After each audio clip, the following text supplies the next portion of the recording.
Okay, there are levels to leaks. There could be ones that are pretty much just as harmless as just being, oh, the new iPhone 15 coming out in 2023 is probably, all of the models are probably going to have the dynamic island on it. We kind of expected this from Apple. But leaks can be really dangerous, like the one that happened to Tesla in 2008, where an employee was leaking trade secrets about the company. This possibly could have brought Tesla completely down, because any competitor could have just stole all of the research and development time that they put into this stuff. If you're interested in that, links are in the description of this article. Leakers obviously want to stay anonymous so that they don't get exposed and then they can't do what they want to do anymore. But this whole thing leaves a huge shroud of mystery around leakers. What are their motivations? For example, a story came out a few months ago, and I'm finding this on Forbes, where a YouTuber named Dan Allen would be given NDAs, which is non-disclosure agreements, from companies, which is something you sign that say, hey, I'm not going to leak this.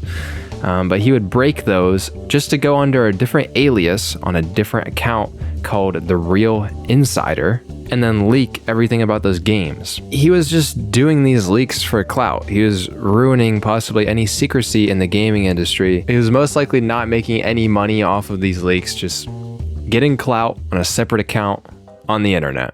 But clout isn't the only motivator. There are certain ways that are possible that maybe you could make money off of leaking things. Kind of like how in the Tesla story, where the employee actually sold this to a news outlet. They did make money off of this. Was it a significant amount of money?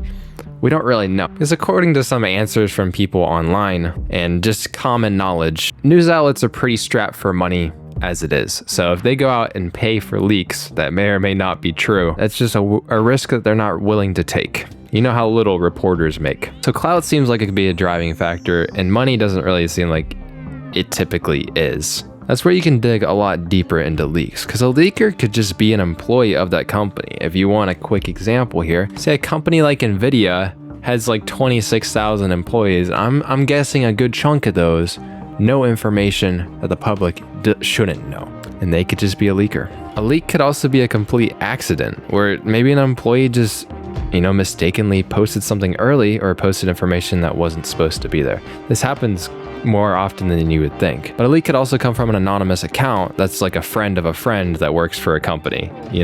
This information can get out.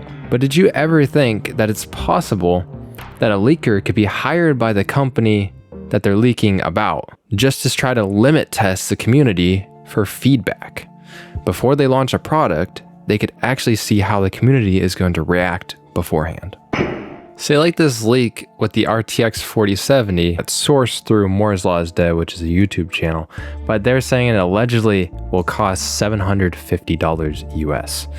And you just see by this here very quickly, like Daniel Owen. Well, that sucks. You don't need many words to express that maybe the 4070 being $750 is a lot more than anyone expected, and maybe more than people are willing to pay. This is just theory crafting, but maybe whoever leaked this to Moore's Law is Dead actually works for Nvidia. Before the card launches, like it's rumored to launch in April, and it's still mid to late March right now, they now have the opportunity to change the price before it launches to see if maybe this was over ambitious. It also makes you think, like with the 4060 Ti, is this something that people are interested in? If it costed under $500 and had 3070 level performance, is that something people would be into? Almost makes you think, whenever somebody has a leak that is incorrect, was the leak actually wrong, or was something just changed before the product launched? Another crazy thought is, even if these people don't work for the company, they weren't specifically hired to put leaks out there, AMD, Nvidia, Intel, Apple, Tesla could actually look at the leaks and they could see what the public response is.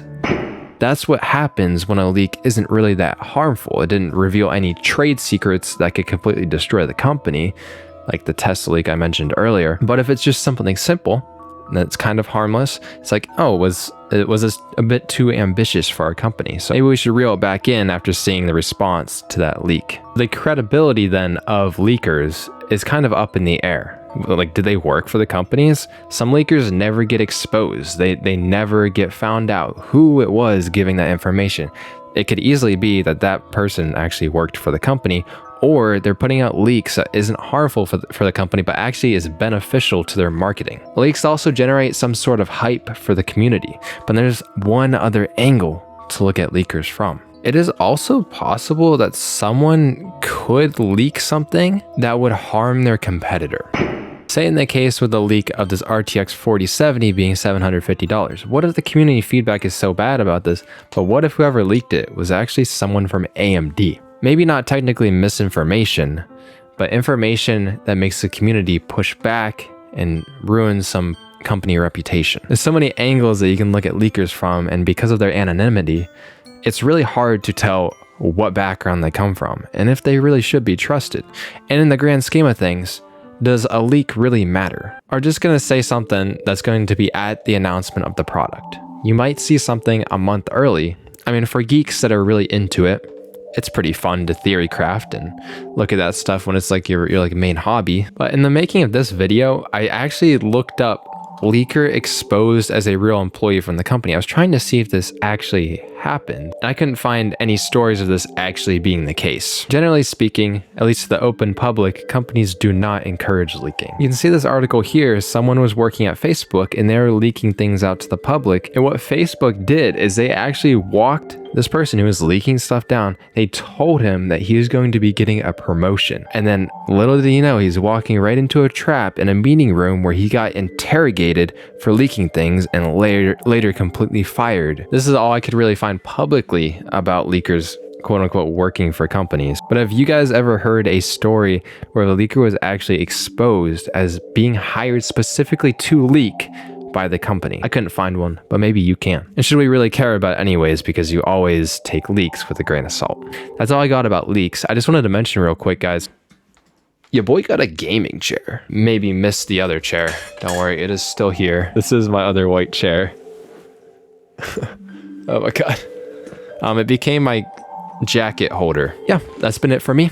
I'll see you guys in the next video. Peace.